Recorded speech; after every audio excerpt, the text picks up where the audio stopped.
หลังจากที่เราได้วัดตัวเป็นที่เรียบร้อยแล้วนะคะในวันนี้เราก็จะมาเริ่มในเรื่องของการสร้างแบบนะคะการทำแพทเทิร์นขนาดตัวที่เราได้มาแล้วนะคะเราจะต้องทำการแบ่งให้เรียบร้อยก่อนนะคะเช่นที่รอบคอนะคะจะต้องหาร6ที่อกเอวสะโพกบนสะโพกล่างหาร4นะคะอกสูงไม่ต้องนะคะไม่ต้องหารใช้เลยอกห่างหาร2ความยาวหน้าหาร2นะคะเส้นบ่าหน้าหาร2บ่าหลังหาร2ที่ตะเข็บไหล่หาร2นะคะไหล่กว้างหาร2ที่หาร2เพราะว่าเราแบ่งครึ่งตัวนะคะแต่ที่อกเอวสะโพกต้องหาร4เพราะว่าเราหมายถึงทั้งรอบตัวความยาวหลังใช้เลยนะคะแล้วก็เอวถึงสะโพกล่างนั้น20เซนแล้วก็แบ่งครึ่งนะคะขั้นต่อไปเป็นเรื่องของการสร้างแพทเทิร์นนะคะก็คือเตรียมกระดาษสร้างแบบนะคะแล้วก็ให้วัดจากริมกระดาษด้านขวามือนะคะเข้ามาประมาณ10เซนตีเส้นขนานนะคะจากริมด้านบนของกระดาษวัดลงมา10เซนลากเส้นขนานเช่นเดียวกันนะคะจุดที่พบกันจุดแรกเป็นหมายเลข1นะคะ1ถึง2คือความยาวหน้าที่เราวัดได้นะคะ1ถึง3คือความยาวหน้าแบ่งครึ่งที่เราหารเอาไว้แล้วนะคะ1ถึง4เป็นความยาวหน้าจากคอถึงอกนะคะแบ่งครึ่งเส้นนี้จะเป็นเส้นบ่า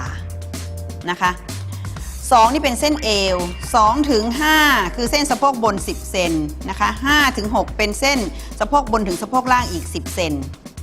นะคะจากนั้นเราจะสร้างเป็นกรอบสี่เหลี่ยมนะคะโดยที่วัดจากจุด6ถึงจุด7และจุด1ถึงจุด12เท่ากับรอบสะโพกล่างหาร2นะคะแล้วบวกไว้10เซนบวกไว้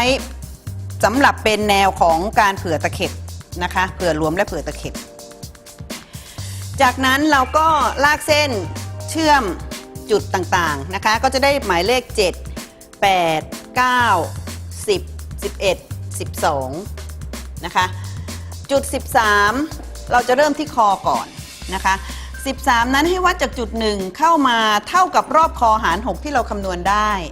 บวกไว้ 0.5 เซนนะคะแล้วลากเส้นตั้งฉากขึ้นไป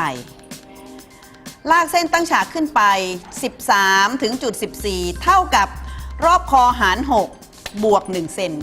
นะคะแล้วเราก็โค้งเส้นคอนะคะจุด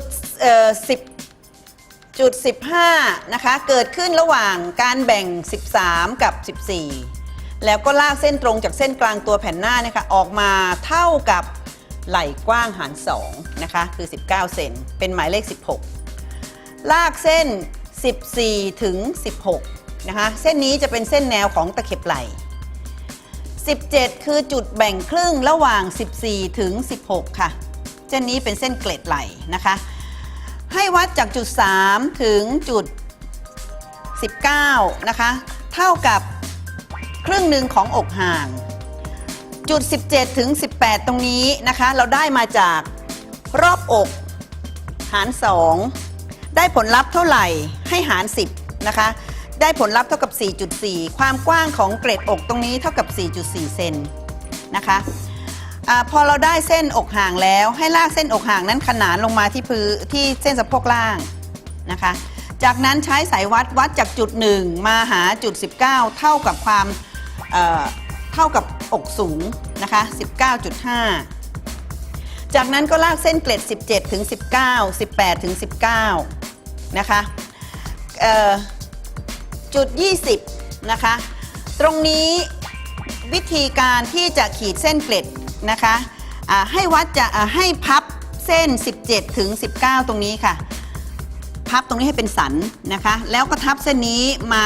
พบกับ18ถึง19ลากเส้นตะเข็บไหล่ต่อออกมาเท่ากับ14ถึง17คือ 6.25 นะคะในขณะที่ปิดเกล็ดอยู่ให้คุณวัดบ่าหน้าครึ่งหนึ่งของบ่าหน้านะคะจากนั้นก็ลากเส้นโค้งวงแขนนะคะส่วนที่แนวของอกนั้น3ถึง23เส้นอกให้เอารอบอกหาร4แล้วบวก1เซนนะคะ 22.25 บวก1เท่ากับ 23.25 ก็วัดจาก3ถึง23นั้นเท่ากับรอบอกหาร4บวก1นะคะที่เอว 2 ถึง 25 ก็เท่ากับรอบเอวหาร 4 บวก 1 เซนนะคะแล้วก็บวกเกล็ดอีก 3 เซนนะคะก็เท่ากับ18ลบ1เท่ากับ19บวกอีก3เป็น22นะคะสะโพกล่างก็สะโพกล่างหาร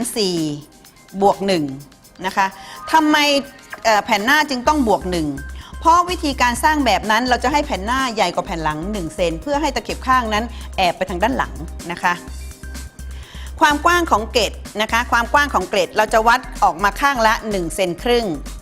นะคะความยาวของเกล็ดอยู่แบ่งครึ่งระหว่างสะโพกบนกับสะโพกล่างนะคะก็ขีดเกล็ดนะคะขีดเกล็ดอกเกล็ดเอวนะคะจากนั้น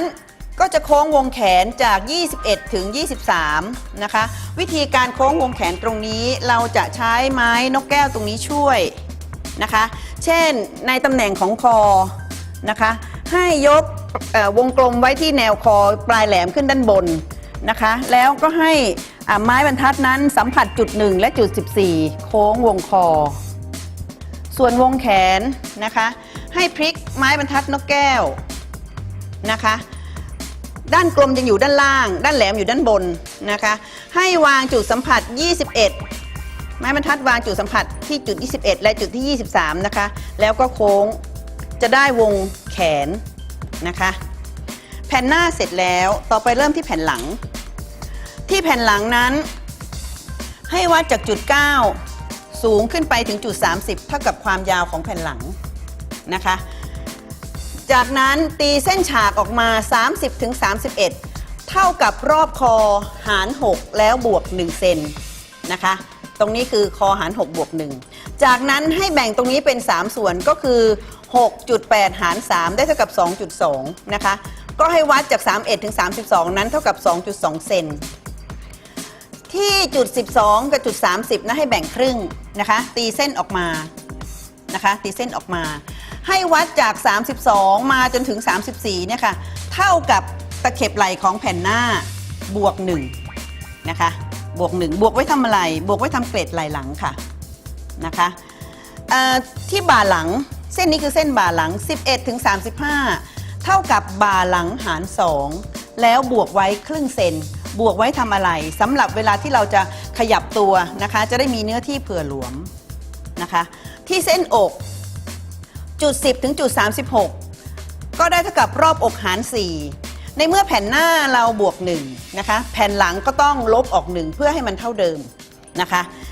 22.25 ลบ1ก็ได้เท่ากับ 21.25 ที่เอวก็เช่นกันรอบเอวหาร4ลบออก1เซนและบวกเกล็ด3เซนนะคะตรงนี้คือหน้าที่ของเกล็ดเอวนะคะสะโพกล่างก็หาร4แล้วลบ1นะคะก็จะได้จุดนี้แล้วก็ลากเส้นตะเข็บข้างนะคะเกล็ดแผ่นหลังนะคะเกล็ดแผ่นหลังเราจะเริ่มจากที่เอวก่อนให้วัดจากจุด9ถึงจุด38แล้วแบ่งครึ่งค่ะลากเส้นตรงลงมาเกล็ดยาวระหว่าง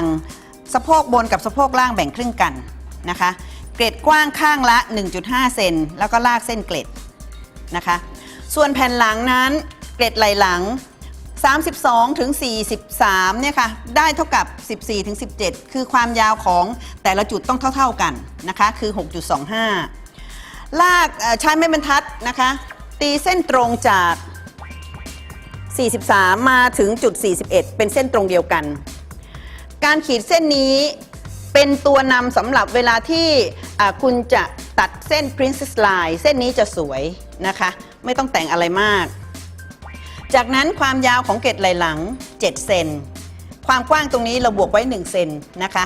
ก็จะขีดจาก44มาถึง46ที่ความยาวที่บ่าหลังนะคะบ่าหลังเราบอกว่าครึ่งหนึ่งของบ่าหลังบวก